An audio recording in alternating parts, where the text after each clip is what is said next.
So I want to talk about the design of self-directed support, how self-directed support, personal budgets, fits with social justice. I have a picture up here. This is an English illustrator called Heath Robinson. And anybody who has seen these illustrations, he creates these crazily complex ideas of innovation. He finds the most complicated way of doing something. And for some reason, I thought that this would be a good image to begin my talk with, because I think when we think about ideas like personal budgets and self-directed support, and I'm going to talk about some of the global learning, it often ends up looking like this. And in Finland, I think you began a journey, and now we're not quite clear on the journey because politics has changed. But I think it can feel like this, quite crazily complex and putting lots of pieces together. So anyway, this is my image, and I'm hoping that I can offer some clarity, but it is a complex business. I'm also representing some learning from a project that KVPS is a partner in with these other organizations, and which is a European project called the Skills Project. And at the end, I'll share you a link to some of this work, which also captures learning about self-directed support across Europe and also now globally. So when you give a talk, you're meant to say at the beginning of the talk what you're going to say. Yes. So this is the summary of what I'm going to say. Okay. So you can stop after this. But it is so important that we understand self-directed support as a human rights issue, as a citizenship issue, in the way that John O'Brien said. It is so easy to lose sight of that. That is our experience. It is really interesting, and it's worth thinking about why something that seems so powerful seems to be taking so long. Why is self-directed support so hard to implement? Why does change process take so long? And I think one of the things that I'm going to suggest is that you need an evolving design strategy. So that when you're thinking about the way forward in Finland, you need to use design thinking, and you need to think about what stage on the journey you are, because the design of the processes will need to change over time. So that's a lot of complexity, and we'll explore some of that in the talk, but I think I can't find a more simple way of explaining the challenge. I think it's really important to also think about self-directed support with as big a canvas as you can. It's very easy for the canvas to become the social service funding systems, social work arrangements. But really this is about the whole of life and the way in which people as citizens engage in community. So I'll try to give a sense of why and how you can think broadly about self-directed support. And lastly, I'm going to say that these often what can appear technical challenges, fiddly, complicated, they actually have to connect to political conversations. And political, I don't necessarily mean party political, but I mean political as a social conversation. What is it that we as citizens want? What do the people of Finland want? How can we make these issues and ideas important to everybody? This becomes critical in driving things forward, I think. That's what I'm going to say in my talk. So to begin, as John O'Brien says, we have some very clear principles set out for us, not just these first opening principles, but the first opening principles are a very good place to start, both in the Declaration of Human Rights and in the UN Convention on the Rights of Persons with Disabilities. All human beings are born free and equal in dignity and rights. They are endowed with reason and conscience and should act towards one another in a spirit of brotherhood. If we understood how to make that real, we could stop there, couldn't we, really? That captures so much. But then But we do forget all those things when we get into the way we organise things so often. You know, freedom disappears, rights and responsibilities get diminished, and equality disappears from the conversation.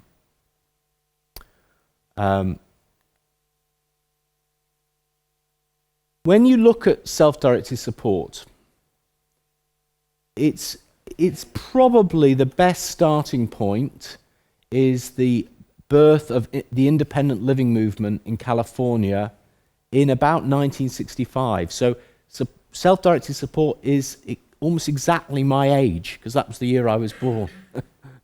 So I wasn't involved with it then. But it has taken up probably 30 years of my life. So in one sense, you can say, well, we can be confident that self-directed support is important because it's kind of emerging everywhere, at least in countries with some developed welfare services, public services, social services. But it's been very slow, not 54 years exactly, to get to the stage it is now. That's not fast. And the emergence of self-directed support is certainly connected to, really it's part of the challenge of deinstitutionalization. We can sometimes think of self-directed support as the kind of technical funding arrangements that should underpin social supports. But it's much more helpful to just see this as just one part of a process of learning how people can be citizens and how we can push the dark institutional past away or learn to deconstruct it and build something fresh for the 21st century. But it's hard. And we know in Finland you've struggled to close institutions, so has everybody struggled to close institutions. And even when we close the big institutions, often we replace them with smaller institutions. And we can spend 20 or 30 years of our lives just doing that. So you're not alone in these challenges, that's good. But these are big challenges, and it's not surprising maybe that it's a difficult process of change. This report that we produced in the Skills Project tried to look at that global picture and try and work out what is going on and why is it so hard. So the title is important. If it's so good, then why is it so hard?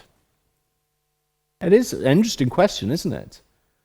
When you do the research, all the research says it makes people's lives better.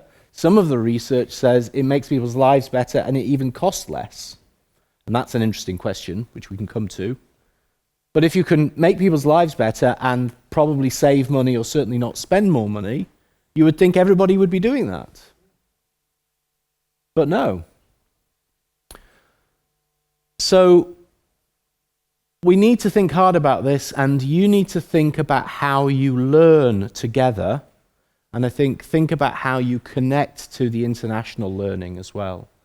Because certainly we won't make progress unless we make progress together. I think is part of this.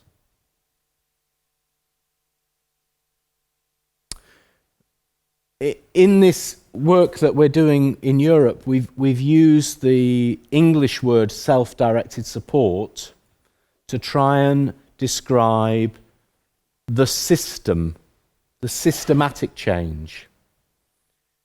It's not a perfect word, even in English, but maybe one of the reasons we've stuck with it is it's a word that allows us to connect together some of the different individual elements. So when we talk about personal budgets, and I can never say this in Finnish properly, it defeats me. Kirsty, say it for me, the word you use for personal budgets. Yeah, I just can't do it. So I can't even pronounce your word for it. But what's happened in Finland is, we focus there on the budget as in a parcel of money. The same thing happened in my country. Initially, the government called it individual budgets, and then it got called personal budgets, and there's an interesting story about that too. But in other countries, say in Canada, they talked about brokerage, which is the support system, which is meant to help people spend their budget. And the independent living movement talks about centres for independent living and personal assistance, which is a model of how to support people to be independent. So do you see what I mean? That there are lots of different elements here that we need to think about how those elements are brought together. So really, we use the word self-directed support just to say there's a conversation we need to have about how this whole system sits together, and this slightly ugly English word is the best we have for thinking about that system question. The other really important thing that we need to think about, of course, is the purpose of this.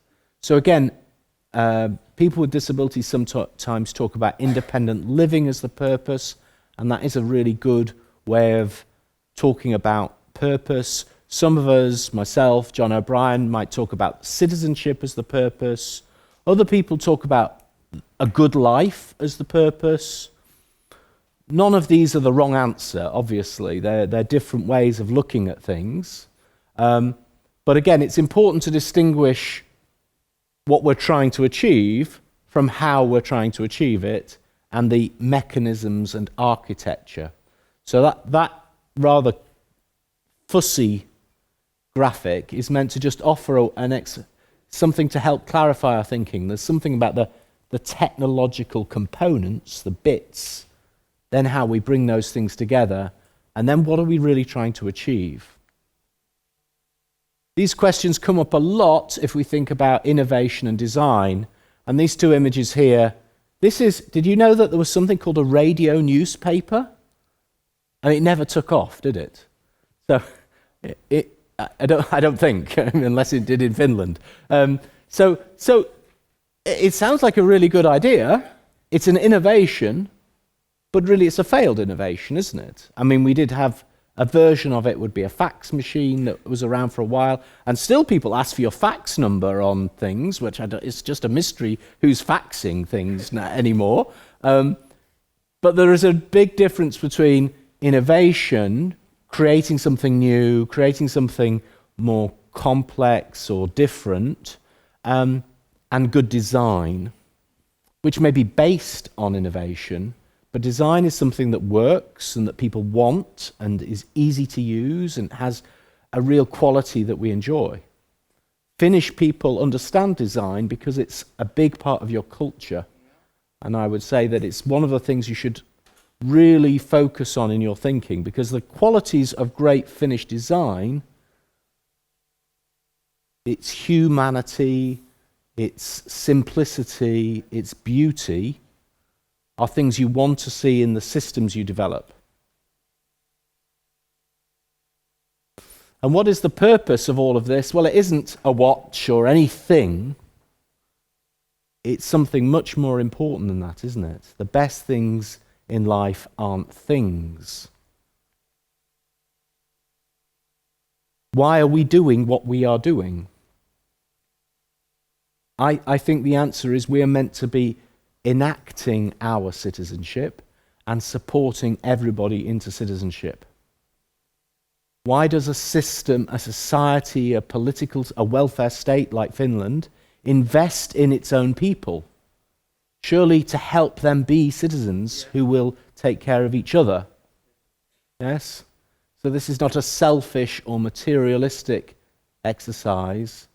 This is an act of social justice which empowers each of us to be full citizens. And these are some of the elements of citizenship. So it seems to me that this, maybe you develop your own version of what the story is in Finland, but if you don't really know why you are doing what you're doing, then you cannot create good design. You have no way of testing whether it's working unless you really know why you're doing it.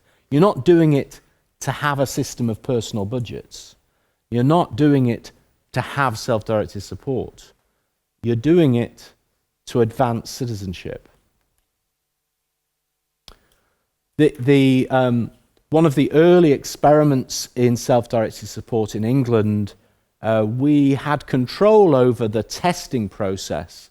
So interestingly here, we were using the keys to citizenship to ask people to reflect on whether their life had improved. So I'll tell a story about research here. When we convinced the government in England to implement these ideas as policy, they said, well, we will only do that if the research says that's okay. And so they then invested £10 million. Now we can confidently say that's 10 million euros, can't we? Because the pound is now worthless. But anyway, 10 to 15 million euros in a research process which went out to test the effectiveness of this innovation. And one of the interesting things that research process did was it never asked whether this innovation improved citizenship, even though the researchers said that this was an innovation to advance citizenship. They asked a completely different set of questions. That's curious, isn't it? If you don't know what an innovation is for, then how can you test it and ask the right questions? So asking the right questions becomes very important. Self-directed support is certainly about shifting power. So citizens should have enough power to be free and to participate in their own community. The problem with many service systems is they operate in a way that gives power to government, who gives power to professionals, who then offer as a gift maybe services, but a gift that you really can't refuse and it's very hard to change. You can't take it back to the shops. You can't cash it out and get a voucher for it. The gift is this place in this service or this house or so many hours of this or that. Now, in Finland, you've changed and amended some of that and you'd offered people a bit more choice and control over time. But are we really enabling citizenship, or are we just allowing people to pick this or this or this? That's not how, for those of you who are not in the service system, that's not how your life works. Whether you decide where you live, what job you do, how you live, who you live with, you have hundreds and thousands of choices and options.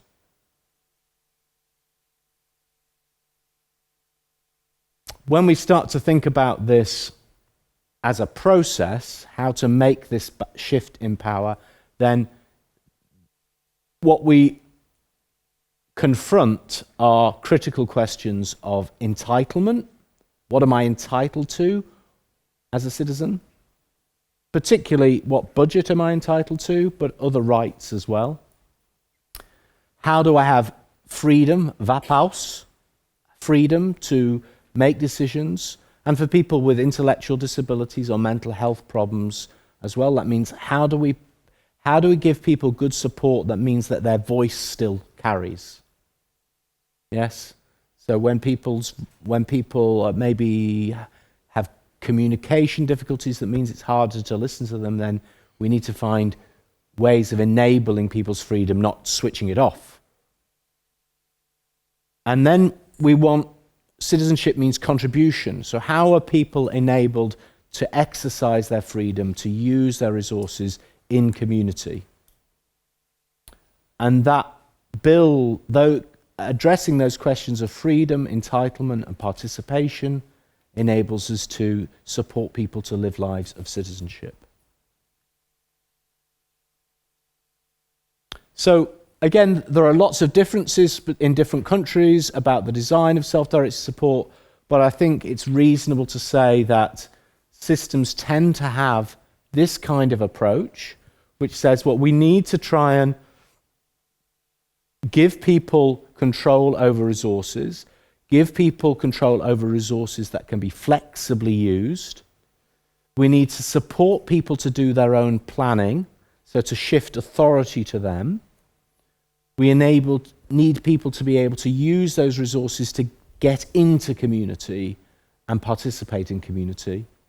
And we need to pay attention to what people are really achieving. So we're not interested in how many people are using this service or that service. We're interested, though, in how many people have homes of their own, how many people have jobs, how many people are in loving relationships, how many people are participating in the political process, and what are the real measures of citizenship? That's the real test of a good system of self-directed support.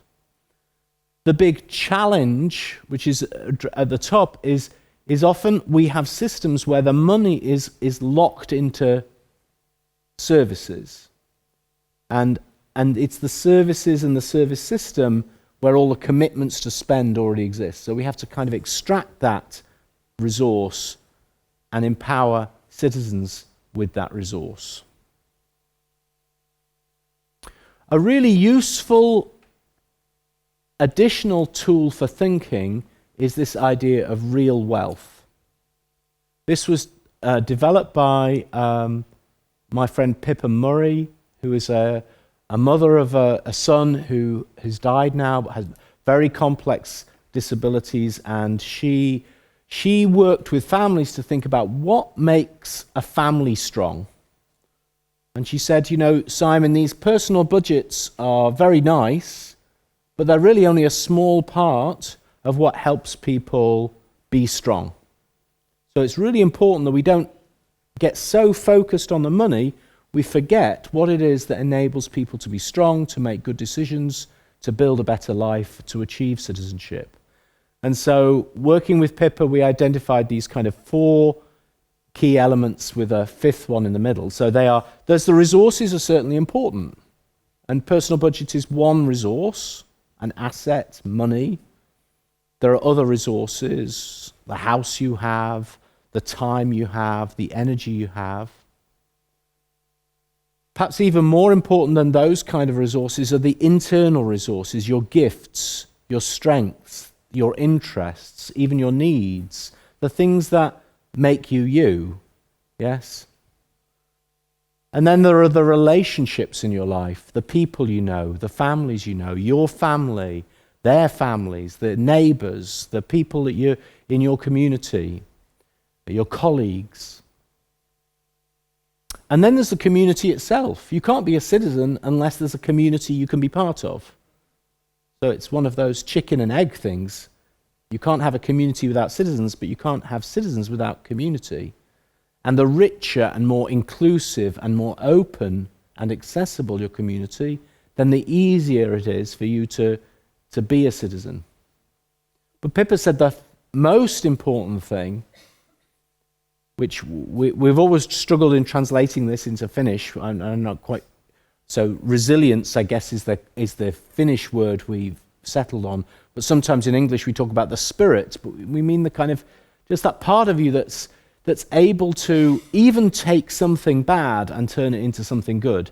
That mixture of hopefulness and optimism and creativity, which, as Pippa describes, for many families and for people with disabilities, is there, but the system often makes it very, very hard.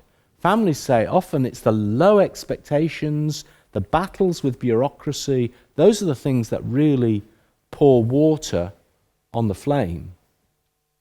So again, these are very important things to think about in the design of self-directed support, because it then becomes much less a question of just transferring resources and more a question of how do we keep that flame alive. This picture is really the same, just these are friends of ours in Spain who've created just a nicer cartoon image of it, and they talk about the things that help people have real wealth as capacities, assets, positive relationships, access and networks, and resourcefulness. Again, another word to describe that kind of inner thing. And it was John O'Brien who pointed out to me when I was writing about the economics of self-directed support that this model of real wealth fitted beautifully with work that economists had done to distinguish push and pull economics. He said, if you think about the way the current system works, it's push economics. In other words, the system, government, spends money on things and hopes that that will have value. Yes? So we will build a day centre, we will build a group home, we will buy this service from this company, and we hope that that will work out well. And of course, it often does add value. So the idea is not that it's got no value, but it's almost a matter of luck whether, when the day centre has been built, you as an individual, that's really going to be the best way of using those resources for you. Whereas if you think about pull economics is saying, actually, if I have some resource, then I can start to construct solutions that build on my family, build on my relationships on community, build on my gifts, pull together the different things that make a good life for me, and then I can guarantee that this will be an efficient investment. So this is a radically different way of thinking about economics and how economic and social value is generated, but it seems a very truthful account, especially when we listen to the stories of people's real experience. So I just thought, I like this quote. I don't know how, again, it will translate so well, because the word spiritual, I think Kirsty told me it's a bit like ghosts, if the translation, but forgiving that anyway, I just like it. We are not human beings having a spiritual experience. We are spiritual beings having a human experience. If we don't capture that sense of our own journey, of something that's much more about our own inner experience, then I think we will miss the whole point. A much simpler challenge, but a huge one, is to not confuse all of this with shopping. Yes? One of our colleagues in the United States, a man called Lynn Breedlove, has written a paper recently. He went and looked at the things different legislators and different countries were saying about their systems of self-directed support. And he said it was really interesting because you could really see that for some countries, self-directed support was just shopping. The language was choice, control, consumer, customer. And for other countries, it was about citizenship and rights. And I think that's something in Finland, you're on the cusp of this. You can go either way with this. A lot of the language I've seen in the attached to the SOTE reforms was really the language of shopping. It was very consumerist. But that isn't what the evidence tells us is really works. This is not a shopping experience. It's not an experience of choosing between this service and that service. It's really leaving that world behind and talking about citizens in community.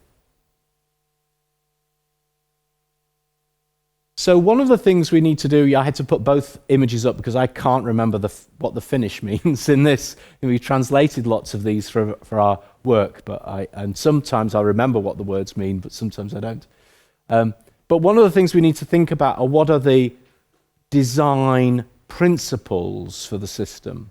So you in Finland can develop your own ideas about this, but internationally I think we think that some of the things that are important is that it is supporting people's independent living, that it's supporting people to be free, that resources can be really used flexibly, that we're actually encouraging contribution, community contribution, not just waiting for it, but encouraging it. That there's a lot of active learning and peer support. People are sharing their experiences together and learning from each other. That the system is open in the sense that we understand the rules, it's clear, and we can debate whether this is fair, and that it's built on a model of rights and entitlement, and people can have security and strength. So, whether this is perfect or not for Finland, I think you need to start thinking about the way in which your system of personal budgets is implemented and the principles that you're going to apply to that system, and then start asking questions, design questions. When people come up with, well, why don't we do this and this and this? Well, will that make the system more open? Will that improve resource flexibility? Will that strengthen people's sense of entitlement? If yes, that's good. If no, well, maybe we need to look a bit harder. That's the kind of design thinking you need to do to make a really good system of self-directed support. So I'm going to talk a little bit about mapping now. So we've started a process of gathering information about the world, and in fact, 2 or 3 weeks ago, we've agreed to create a kind of global self-directed support research group, bringing together people from all of the countries where self-directed support is developing, or their representatives. And I'm just going to give you a sense of, how messy this is really, if you start to look at things globally. There is self-directed support is happening in some form for lots of different groups, but not in every country. In many countries, it'll just be one group or another group. Yes. So this is from a global research project we did about personalized support, and shows you all of the different groups that are getting self-directed support. This is from the map that we've now developed using software called Tableau, where we've started to map progress on self-directed support around the world. So I've just taken a screenshot for Finland, and there's more data underneath this, but again, we're just trying to get a sense now of what's going on in different countries, and we can also go down from country to region, municipality. We only have global data for Finland, so this is the beginning of the process. But we have data for lots of countries and some provinces as well. So these are just some initial observations from the data. So progress towards deinstitutionalization remains challenging. If you look at the rate of change in many countries, is very slow. And many countries that have seen progress, that progress has leveled off. Most resources are still locked in institutional provision. Not always the huge, big institutions, but if it's not the big institutions, it's the smaller institutions. There is a kind of uncertainty about the relationship between self-directed support and benefits. Yes, welfare payments, pensions. What would be the Finnish word for social security? Sosiaaliturva. Yeah, okay, there we go. That wasn't so hard. So that's an interesting area as well. So there's a kind of zone that shifts from people's sosiaaliturva through to, I'm not going to say the word for personal budgets, but yeah, where does one end and the other begin? Do we really need so that's a kind of interesting area to explore. At the Inclusion Europe conference, I was talking about personal budgets, and Sami and I have talked about personal budgets and basic income, and whether basic income might be a better platform really for some of this stuff in the long run. It's hard to get data because sometimes the language is very different, and this has a big impact on research. I've noticed that researchers sometimes use Google or some other thing to do research, and they'll find out all sorts of things because they've looked for one word, but they don't realize that thing, even in English, is called something completely different in another country. So our research is often very fragmentary because the researchers sometimes don't know where to look. We sometimes don't have a big enough sense of what we're talking about because the jargon shifts. And that's just in English. Many countries have systems of personal assistance, so they have systems for people with physical disabilities in Europe, and often those are quite separate systems, and often quite narrow. So, for instance, in Iceland, you can get personal assistance if you were a working age disabled person, but not if you're an older person, or somebody with an intellectual disability, or a child, yes? These kind of differences are quite common. You can see that, for instance, I'm just saying, so wider system change, which we're calling self-directed support, is still at quite primitive level. So you can see systems varying here from Finland, Scotland, Germany, Catalonia. And if you go back to the United States, although they had independent living in 1965, it's really only the 1990s where they start to have systems of individualized funding, and many states, 50 states in the USA, many states have very few people with personal budgets, and some states have almost everybody with personal budgets, although quite often of quite a low quality, but very bureaucratic. So there are kind of complex variables here. Some countries like Italy do have a system, but it's like a mystery. Like if you know all the right buttons to push, you can get an individual project, it's called in Italy, and a family could get an individual service. But you won't know that because it's not advertised as any kind of right. And some systems like Ireland have no system at all. They're talking about it and thinking about it. Some countries very clearly allow people and fund people to have intermediaries, people who will help you manage a budget. So, for instance, Malta, some countries like the Netherlands will have an independent assessment of needs. Some countries like Romania don't even allow people to employ personal assistants. So if you're somebody with a disability in Romania, it's illegal for you to employ somebody to assist you, which is kind of an extraordinary, but again shows you the variation. And some countries have, there is a lot of difference in variation to a local level. So in the United States, you can have state systems and then county systems, all within the United States. So there's thousands of potential variations within that. Although interestingly, what's happening in the USA is, again, part of the right-wing government drive has been to privatize these systems and to shift them into the control of private agencies, insurance companies.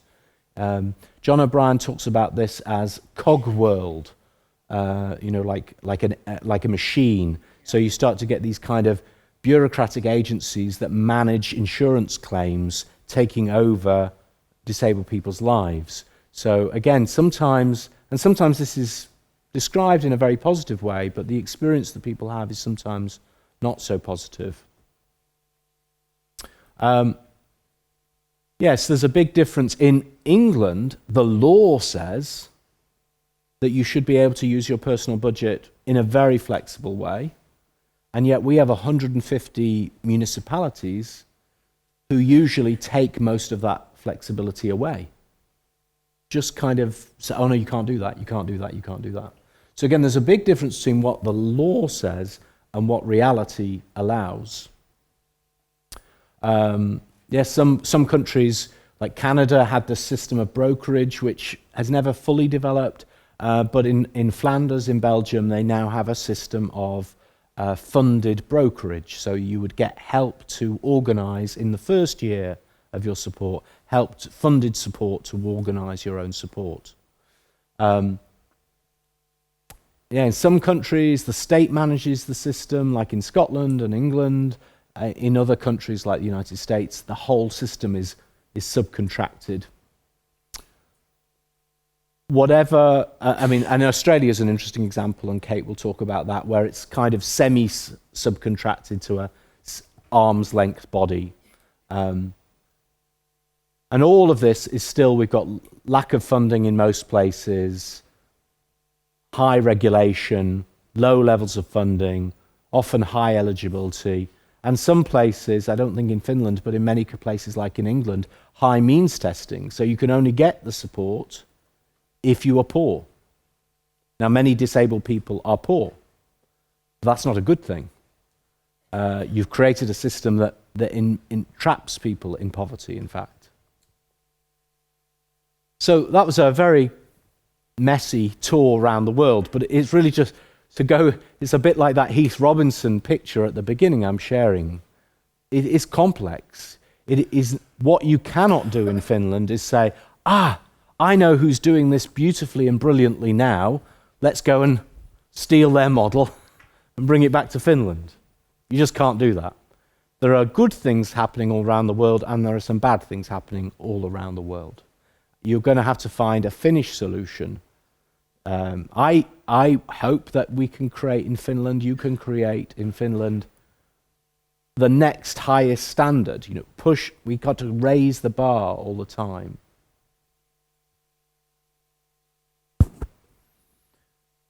The challenge, in a way, is just getting more people involved in this in lots of different ways. This is a Chinese proverb. Hope is like a path in the countryside. When many people take it, then it becomes a reality. And this is the challenge and this is what I mean by an evolving design process. So this is a kind of rather funny slide, and I'll try and explain it, but I keep coming back to it because I think there are some important truths in it. It relates to a process that you'll find in all sorts of aspects of life. This is the innovation curve. And the innovation curve you can see operating, like as we sit around here now, I think everybody's got a phone in front of them, a smartphone, okay? So smartphones are way at the top of this innovation curve. They've become really just part of ordinary life. And yet, I can remember, not so long ago, being forced by my boss to have a mobile phone. I didn't want a mobile, not even a smartphone. And that must have been, 1999 or something like that. So somebody said, Simon, we don't know where you are. I was late for a meeting because I got the time wrong. And they were, but you don't have a mobile phone. But I don't like him. So that, just in 20 years, we've gone from mobile phones were things that are an option to things that are now packed with technology and everybody has. And there was, of course, a period before where they were just a strange thing. Only super rich people had them and they were attached to their cars. But, the only mobile phone you had was really attached to your Porsche, something like that, and it was the size of a brick. So what happens in the innovation curve is that things often start in a very clunky, ugly, improvised kind of way. And that's, you've had innovations for individuals and families, and you've been doing early pilots in Finland. So really, you're kind of in that early stage, heading into that second stage. The second stage is when people go, oh no, this does seem like something we should do. Yeah, it becomes, the English I sometimes use is sexy. Yes, it becomes trendy. Yes, in Finland, I think that's kind of the state. You've entered the stage where, your government is saying, oh yes, we should do this. Yes, and good, yes. But that doesn't mean you necessarily have much of an understanding of what you're doing. And when people confidently say, we're going to do personal budgets, well, you have to remember that the existing state of your technology is the equivalent of a mobile phone attached to your Porsche. Yes, it's not a smartphone. And it takes real work, real design, real effort, thinking, collaboration to go on that journey.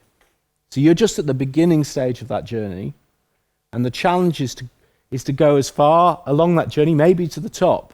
What we find in practice is often it's leveling off at maybe 20-25%.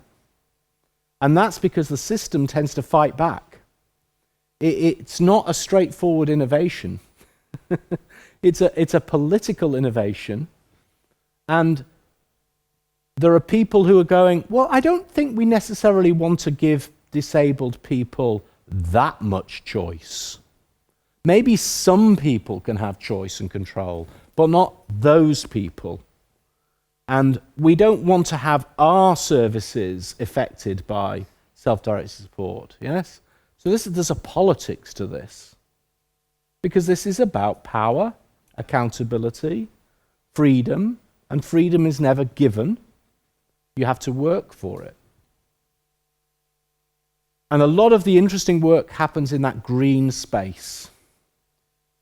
One of the things about the green space is that designers think really hard about cost. Now, this is something people don't like to talk about, especially in social service environments, because we all want as much money as possible. Please. Efficiency, is that a good thing? We just want more money.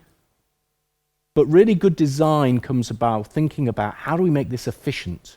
How do we make these resources really work well? Yes?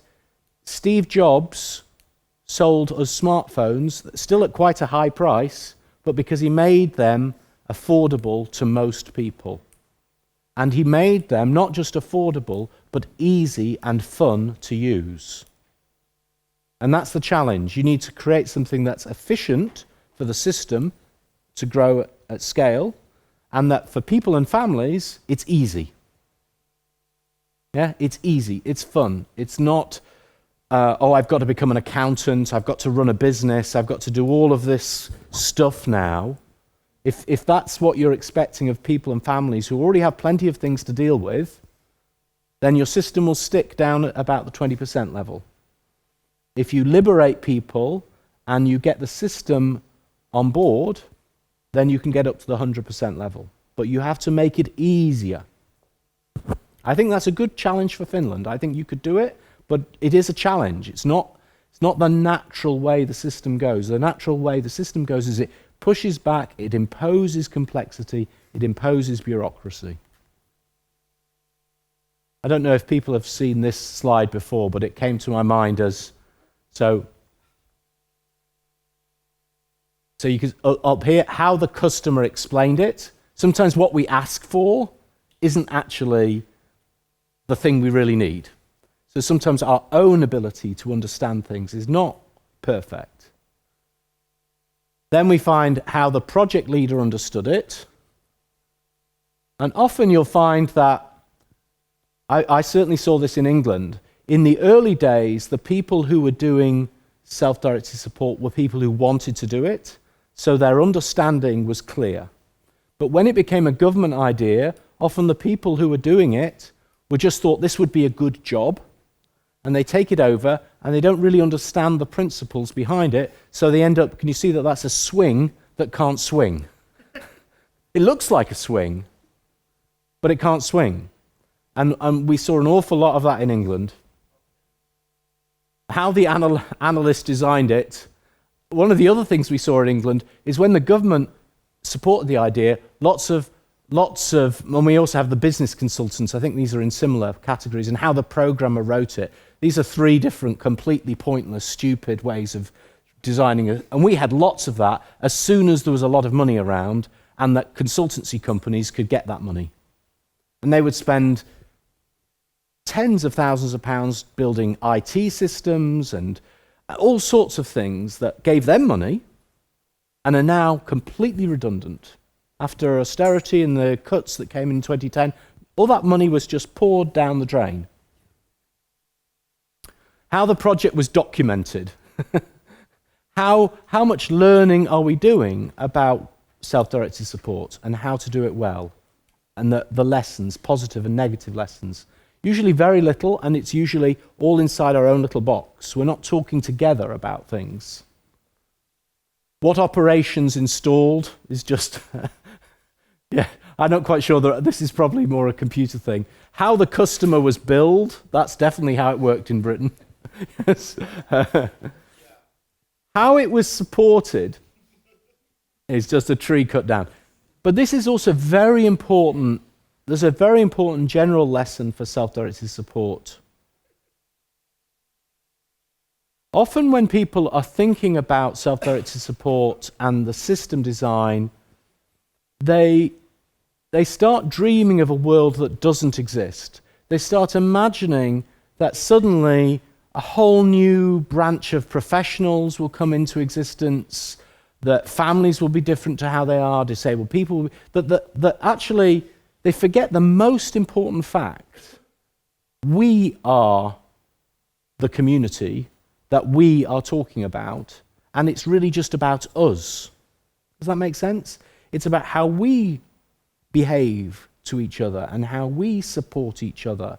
There isn't an imaginary army of new professionals who will sweep in and suddenly transform everything by angelic acts or magical acts, yes? So we have to actually get very real about this, and the changes we bring about are the changes we can support each other to bring about. And you can see what the customer really needed, say, is none of those things, but that's the outcome of good design thinking.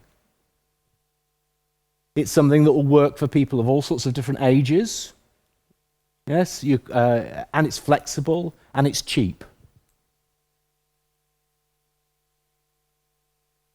You don't need to worry about all of this. I did this. But I was thinking about this, again, one of the questions that really irritated me, and I'm sorry to be emotional about it, but all the time, politicians and researchers would say,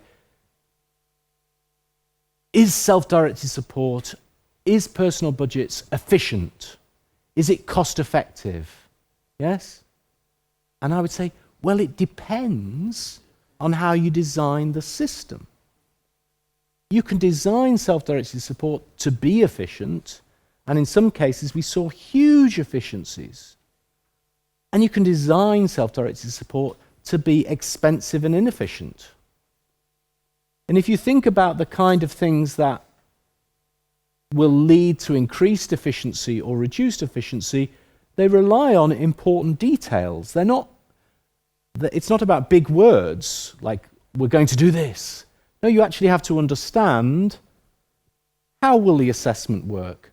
Who will be involved? Is that going to be a simple process or a complex process? If it's a complex process, we're going to need more people doing more things, and that's going to be expensive.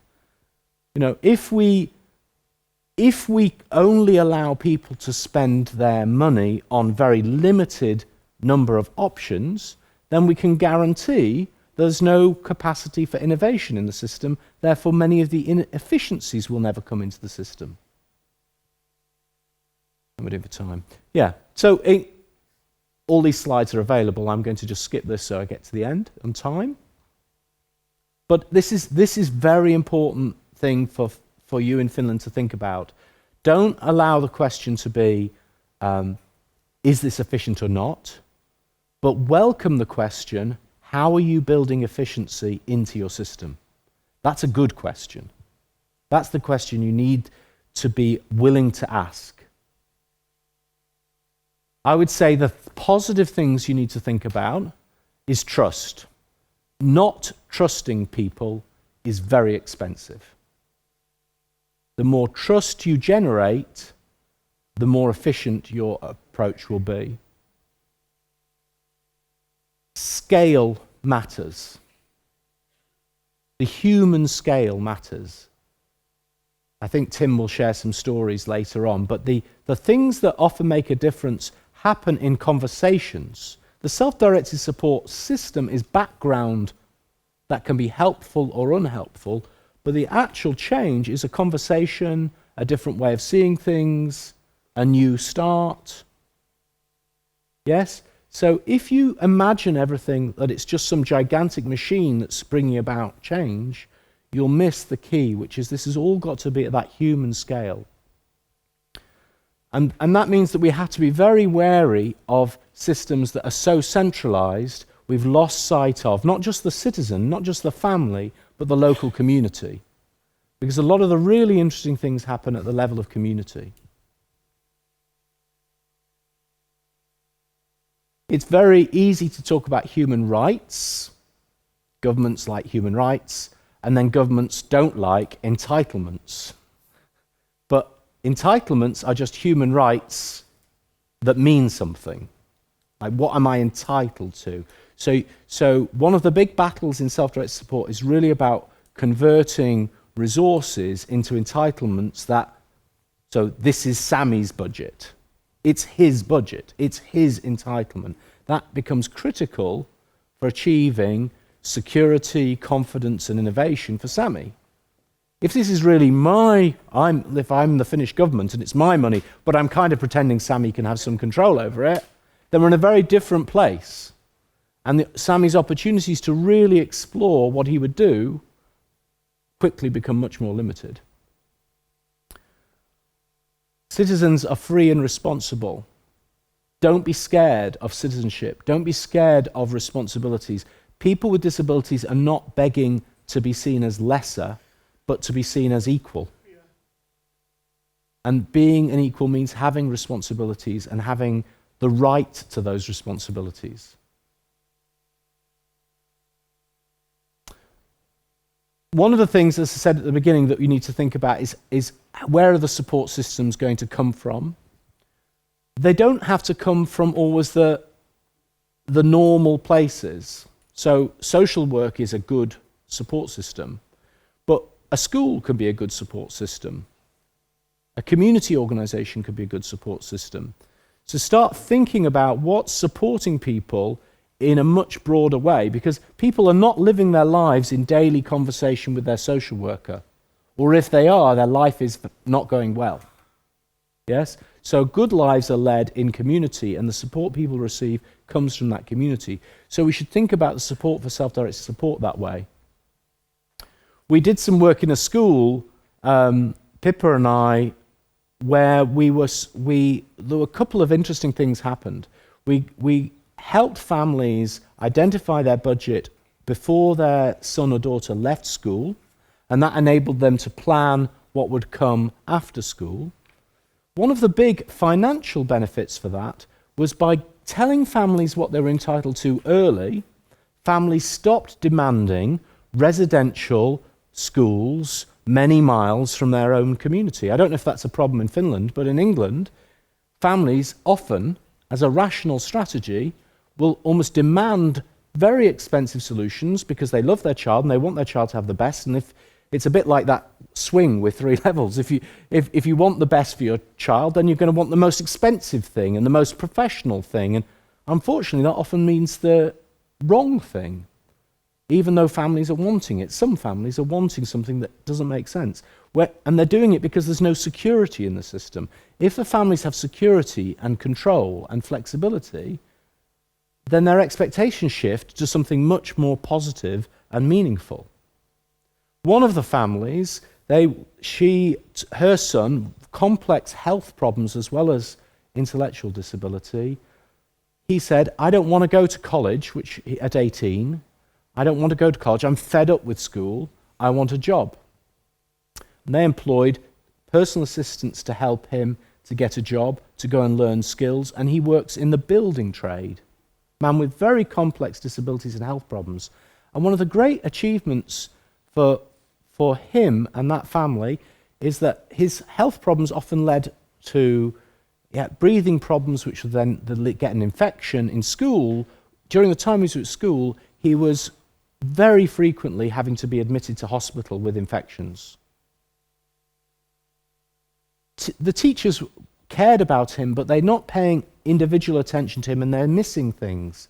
With personal assistance in his own community doing what he wants to do, he stops going to hospital, saving tens of thousands of pounds for our healthcare system just by providing good, appropriate support. I don't know about this in Finland. In England, the big battle in a way for us is that we have a way of approaching social care which is really like the genetically modified field of care. We have a huge regulation system that tries to, organize people and make them compliant. And then we have a huge pressure on procurement, looking for the lowest price for services, which is forcing service providers to merge together and actually getting rid of variation, getting rid of anything interesting at all.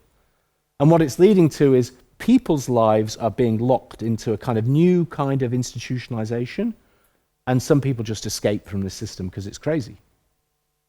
What we have to think is a bit like organic farming, I think. Start to think, change our model, and think about what makes organic farming work is thinking about the networks we use to support each other, the entitlements we have, the creativity we want to grow.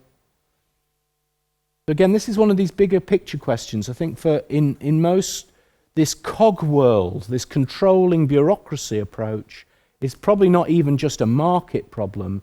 It's probably a systemic bureaucratic assumption that that's how you make things better. Politicians and civil servants want to make things better, and the tendency has been to try and make things better through rules and controls and finance. I think we're going to have to push back from that and really say what we need is a way that really respects citizen knowledge and community knowledge and allows for creativity. I think you're going to have to start thinking about self-directed support in a more political way. This is a manifesto that we developed in England with the Forum for People with Learning Disabilities. Actually, Tim helped create this, didn't you, Tim? When you ask people what's important to them, things like rights come very high on the list, but also relationships come very high. Having the chance to earn a living comes very high. We need to stop obsessing about service systems and start asking citizenship questions about what's important. You've led a kind of really interesting campaign in Finland, which I think is a great place to start from, to start using this to start having a different kind of conversation in Finland. You've engaged not just people with disabilities, not just families, not just service providers in this, but the whole population of Finland. The level of votes you got on the petition was so high that you've engaged, you've broken through to the wider population. This is critical if you're going to make success about self-directed support. One of the great things about Australia, and Kate will talk about this, is that's happened there. It's become something most people know something about, and that's an important breakthrough. And this is the Chinese artist Ai Weiwei. I call on people to be obsessed citizens, forever questioning and asking for accountability. That's the only chance we have today of a healthy and happy life. And I think this is the spirit in which we need to think about self-directed support. It's not a technical change done behind the scenes.